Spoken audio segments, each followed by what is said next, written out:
Welcome to the Deep Dive, where we take the sources you provide and really unpack the key insights. Yeah, get right into the heart of it. Today, we've got a fascinating mix. It's technology, business, global politics, all tangled together. Mm-hmm. We're looking at these huge AI infrastructure projects, how tech policy and, geopolitics interact. Big company moves too. Right, and some pretty interesting comments from some major figures in the tech world. So our job really is to navigate all that complexity laid out in the sources. Exactly. Help you understand what's really going on and, crucially, why it matters to you.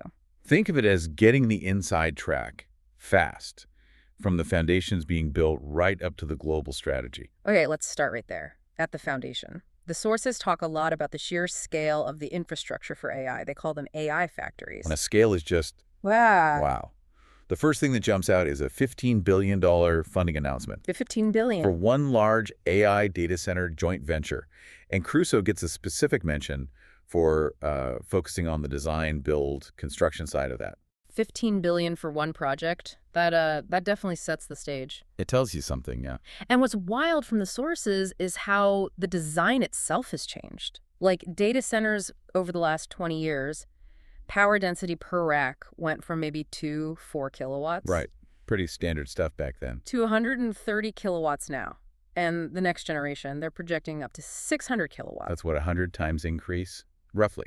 100x jump in power density. So it's not just more computers crammed in. No, not at all. The insight here, and the sources really hammer this, is that the data center itself is now thought of as the computer. The whole building. Essentially, yes.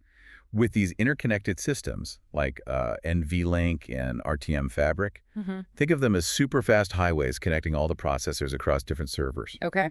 It lets the whole facility act like one massive integrated supercomputer. One giant brain, basically. Yeah. And building that brain, it's expensive. The sources say labor, surprisingly, is the biggest cost. Construction workers, electricians. Yeah, it's the boom. Simple supply and demand, Massive simultaneous build-out creates shortages of skilled labor. Right. And this isn't just a blip.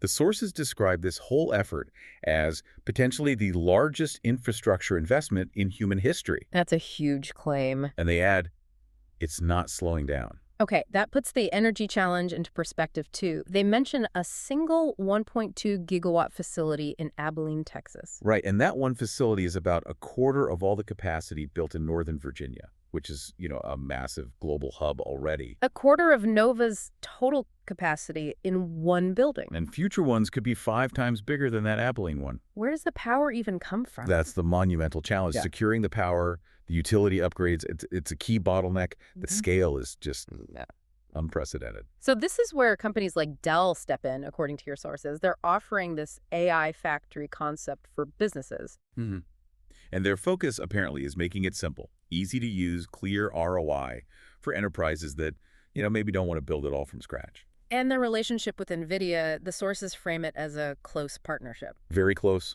They engineer together. They go see customers together. Dell points to things like engineering, compute, network, and storage under one roof as a differentiator. They act as the integrator. Makes sense. Putting all the pieces together. And speed. They mentioned deploying a whole rack, tested and ready, in 24 hours, which is critical for customers like, say, XAI, who are moving incredibly fast. And then there's this term, sovereign opportunities, Dell working with nation states. Yeah, countries that want to build their own AI infrastructure, maybe for national security reasons or economic strategy, data sovereignty, keeping control locally. It's a whole different market driver. Which is a perfect lead into the next section, but quickly, OpenAI's view. Sam Altman. Right, the sources mentioned. He joked about GPUs melting because they need so many. But seriously, he talked about the scale of their Stargate project. Could be $500 billion over years. $500 Funded step by step, of course. Yeah. But again, it just underlines the sheer capital involved at the cutting edge here. Okay, so let's shift. We've got the foundation, the tech. Now, how does government, policy, global stuff, how does it all collide? This is where it gets really complex, and the sources highlight some definite tensions. Like the U.S. chip policy towards China. Exactly. NVIDIA's CEO, Jensen Huang, is quoted. He apparently called the U.S. restrictions a failure. Strong word. His view, as presented, is that the U.S. should actually try to maximize speed of AI diffusion globally because China's a huge market, lots of AI development happening there, and limiting access just pushes them to develop their own stuff faster, and hurts growth. Which connects to the Trump administration's AI policy. An advisor in the sources described it as focused on dominance for American AI. A shift. A definite shift. And this advisor outlines recent deals in the Middle East, calls them Makes sense, but historic. what's the framework there? Explicitly, America first, according to the source. For every dollar invested abroad in these deals, there has to be a matching investment in U.S. data centers, U.S. AI infrastructure. Interesting. Kind of a reciprocal thing. Yeah, and the GPUs involved, predominantly run and controlled by American companies. Plus, strong security protections preventing physical theft, illegal remote access by countries of concern. So the strategy, according to the sources, is this AI diplomacy. Right. The idea is, instead of policies that might push allies away, you actively try to lock them into the American AI stack. Keep them in the ecosystem. Exactly. Which creates markets for U.S. companies and solidifies U.S. influence in this really critical tech sector. And there's an AI action plan coming mid-July. Supposedly. Based on principles like innovation domination, less regulation, more building. Build infrastructure, cut red tape, build fast. And that AI diplomacy piece get allies choosing the American stack. Okay, now, the sources also dive into something pretty complex and politically charged. The U.S. and South Africa relationship. Yes, this was a significant part of the material. It reports on Donald Trump making a claim about genocide happening in South Africa. And the response? The South African ambassador, quoted in one source, flatly denies it. Says there's absolutely, positively no credible human rights organization supporting that claim. The source goes further, though. It frames Trump's presentation video handouts in the Oval Office as possibly staged. And potentially based on propaganda linked to an organization called AfroForum. The source alleges this group is tied to extreme fringe right-wing elements, even adjacent to people identified as neo-Nazis. That's a strong allegation from the source. It is. The ambassador apparently dismisses the black South African in the video as a fringe character with no real power, easily beaten by Ramaphosa in elections. His view, per the source, rhetoric, no fact, all propaganda. And the source includes stats from the ambassador about demographics. Yeah, that white Afrikaners are less than 8% of the population, less than 2% of murder victims. And notes they include large landowners in a country grappling with real asymmetries of economic inclusion. Okay, but why would Trump make these claims? According to this source's perspective, this is where it gets really interesting. It is. The ambassador's perspective, as presented in the source, suggests Trump might be carrying water for Elon Musk. For Musk, how? Specifically for Musk's Starlink business in South Africa. The idea floated is that Trump is trying to pressure the SA government to overturn a regulatory framework that's currently blocking Starlink. And Musk himself has commented. Yeah, a source quotes Musk complaining he can't get a license because he's not black, pointing to South Africa's preference laws designed to address historical inequities. So the ambassador saw that meeting as an ambush and used the word grift. He did, reluctantly, according to the source. The implication, if this framing is accurate, is a potential direct link between a business interest and high-level international political statements. It's quite the claim. The sources also mention South Africa's other big foreign policy move, leading the ICJ case against Israel over Gaza. Right, and the ambassador's take on that, per the source, is that it shouldn't surprise anyone given South Africa's history on human rights in Palestine. He notes, they denounced Hamas initially, defended Israel's right to exist, But then shifted. then took up the Palestinian cause after viewing actions in Gaza and the West Bank as collective punishment. And the sources point out what they see as alleged hypocrisy. Yes, focusing on Trump and Rubio raising the disputed South Africa genocide claim while, in the source's view, ignoring the situation in Gaza. They also mentioned Trump's past comments about Gaza becoming beachfront property or defending Putin. So the ambassador's concern, voiced in the sources, is that Trump's view might have been corrupted by Elon Musk. That's the phrase used. And the source highlights the ambassador calling it extraordinary. For a president to allegedly side with Putin against a sovereign nation, South Africa, and push a disputed genocide narrative, potentially to help a business supporter. A supporter who reportedly spent heavily on his election. Over $250 million mentioned in the source. The ambassador even suggests Congress might look into it under the Foreign Corrupt Practices Act. It's a very complex and serious set of allegations presented in the sources. Is there any positive note on U.S.-South Africa relations in the sources? A slight one. The ambassador apparently holds out hope for renewing a trade agreement, AGOA, despite the tensions and risks of tariffs, cites overcoming past challenges and bipartisan support. Okay. And just quickly before I move on, Trump's Golden Dome missile defense plan? Briefly mentioned, big difference in cost estimates Trump's $175 billion quickly versus the CBO's potential $542 billion over maybe 20 years. Defense contractors, possibly Musk involved. Experts quoted find the timeline optimistic. Underlines the cost and complexity of these massive projects, defense or data centers. Absolutely. All right, let's zoom in on the companies. Specific strategies, market signals from the sources. What's happening with Google? Google seems to have had a good reaction to their recent I/O event.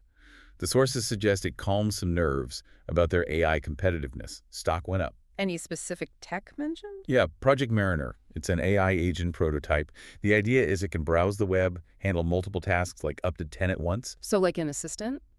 Kind of, but maybe more collaborative. Users can apparently watch it work, intervene, or just trust it for simple stuff. It's described as research into how humans and these agents might interact. Interesting. And they're partnering with XReal on AR glasses? Augmented reality, yeah. Running Google's Android XR operating system. The sources frame this as a pretty big deal for XReal and maybe for Android's future in spatial computing. XR being extended reality, AR, VR, all that. Right. And the timeline mentioned is developers late 2025, consumers maybe early 2026. XReal apparently aiming for a U.S. IPO in 2026 too. What about Apple? How are they positioned in AI according to these sources? The suggestion is they might need a bit of a cultural shift. Despite their strengths, user base, design the sources hint they need to be faster, messier, maybe make bolder bets, be less afraid to launch things quickly to keep pace in AI.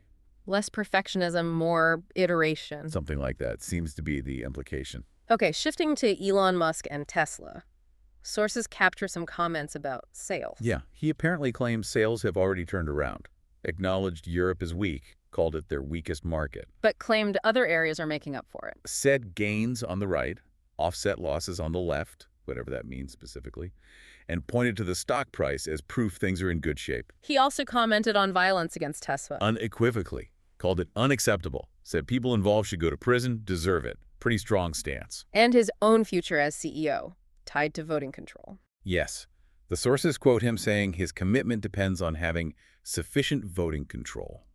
The concern expressed is being ousted by activist investors for political reasons, especially with big plans like humanoid robots. He framed it as being about control, not money. Interesting framing. And he plans less political spending. Reportedly stated he intends to do a lot less going forward, feels he's done enough. Finally, Bitcoin. Price surge mentioned. Yeah, nearing $109,000. The sources link that optimism to potential U.S. regulations coming down the pike that might be favorable. But they also caution about valuing crypto. Right. Always the caveat determining the fair value is inherently really, really difficult. It's a good reminder of how markets react, even amidst all this big tech build-out. Policy signals, sentiment, they still drive things. So, okay, we've covered a lot of ground from these sources. Let's step back. What's the big picture here? What does it all mean? Well, first, the demand for AI is not just talk.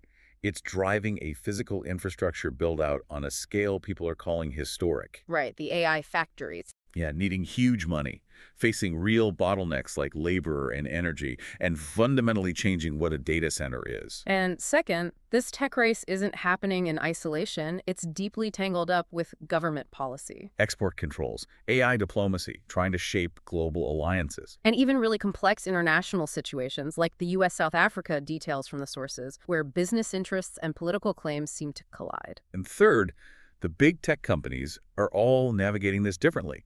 Some are integrating hardware and software into these factories. Others are betting on new platforms like XR. While others are maybe facing internal cultural challenges or fighting for control. Exactly. It's a dynamic landscape. So these sources really paint a picture of a future being built at incredible speed.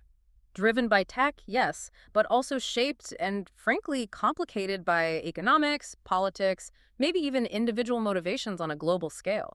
Which leads to, I think, a really important question for you, the listener, to ponder. As this AI infrastructure, digital and physical, becomes so central, so critical to the global economy and power structures, how might this concentration of computing power and the political influence tied to it reshape societies around the world in ways we might not even foresee yet? What does that concentration ultimately mean for all of us? Something definitely worth thinking about. We'll keep diving deep into these forces using the material you provide.